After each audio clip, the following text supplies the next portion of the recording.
കൂടുതൽ വാർത്തകളും വീഡിയോകളും കാണാൻ ഈ ചാനൽ സബ്സ്ക്രൈബ് ചെയ്യുക. കൂടെ ബെൽ ബട്ടൺ അമർത്തുക.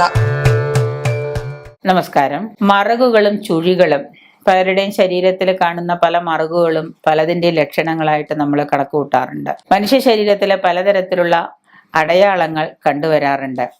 പ്രധാനപ്പെട്ടത് മറുകുകളും ചുഴികളുമാണ്. മറുകുകൾ രണ്ട് തരത്തിലാണ്. വലിപ്പം കൂടിയ മറുകുകളും വലിപ്പം കുറഞ്ഞ കടുകുമണി പോലെ ഇരിക്കുന്ന, ചിലരുടെ ശരീരത്തിൽ കുഞ്ഞി പൊട്ടിക്ക് കാണും, കാക്കപ്പുള്ളി പോലും കണ്ടുപിടിക്കാൻ പറ്റാത്ത രീതിയിലുണ്ടാവും. സ്കൂളിലൊക്കെ പഠിക്കുമ്പോൾ സർട്ടിഫിക്കറ്റിൽ എഴുതാൻ നിർബന്ധമായിട്ട് 2 മറുക് വേണമെന്ന് നിർബന്ധമാണ്. അപ്പോൾ കുറഞ്ഞ കടുകുമണി പോലെ ഇരിക്കുന്ന 2 മറുകുകളും. അദൃശ്യഭാഗത്തുള്ള എല്ലാ ചുവന്ന ബിന്ദുക്കളും സ്ത്രീകൾക്ക്, അദൃശ്യഭാഗത്ത് കാണാൻ പറ്റാത്ത ഭാഗത്തുള്ള ചുവന്ന മറുകുകൾ സ്ത്രീകൾക്കുള്ളത് അത് ശുഭം തന്നെയാണ്, ശുഭമായ മറുകുകളാണ്.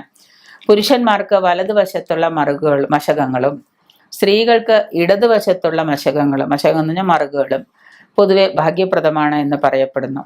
പുരുഷന്മാരുടെ തലയുടെ വലതുവശത്തുള്ള ബിന്ദുക്കൾക്ക് ഐശ്വര്യവും, നെറ്റിയുടെ അന്ത്യഭാഗത്ത്, നെറ്റി ഇവിടെ നിന്ന് തുടങ്ങിക്കഴിഞ്ഞാൽ ഇവിടെ നിന്നുള്ള അന്ത്യഭാഗത്ത്, അല്ലെങ്കിൽ ഇവിടെ നിന്ന് തുടങ്ങി ഇവിടെ അങ്ങനെയാണെങ്കിലും പുരിക മധ്യത്തിലോ ബിന്ദുവോ മശകമോ ചെറിയ കാക്കപ്പുള്ളിയോ ചെറിയ പൊട്ട്, ഒരു ചെറിയ പാടോ അങ്ങനെ എന്തെങ്കിലും ഉണ്ടെങ്കിൽ പുരുഷന്മാർ ശ്രേഷ്ഠരും ധനികരും ആയിരിക്കും.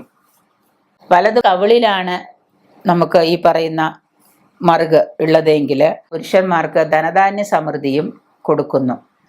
സ്ത്രീക്കും പുരുഷനും കണ്ടത്തില് ഇവിടെ രക്തബിന്ദുക്കളാണെങ്കിൽ, സ്ത്രീക്കായാലും പുരുഷനായാലും കണ്ടത്തിലെ രക്ത കളറിലുള്ള, ചിലർ കണ്ടിട്ടില്ലേ കടും ചുവന്ന രക്ത കളറിലുള്ള മറുക്, അത് ഐശ്വര്യപ്രദമാണ് എന്ന് പറയുന്നു.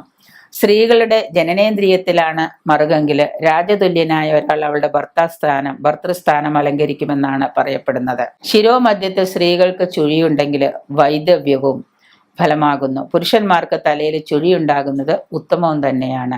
അപ്പൊ ഈ തരത്തിലെ മറുകുകളും ചുഴികൾക്കും ഓരോ ഫലം നമ്മൾ ആസ്ട്രോളജിയിൽ പറയുന്നുണ്ട്. ആ തരത്തിൽ നമുക്ക് വേണമെങ്കിൽ നോക്കിയിട്ട് അതിൻ്റെ ഫലവും നമുക്ക് പ്രവചിക്കാൻ സാധിക്കും.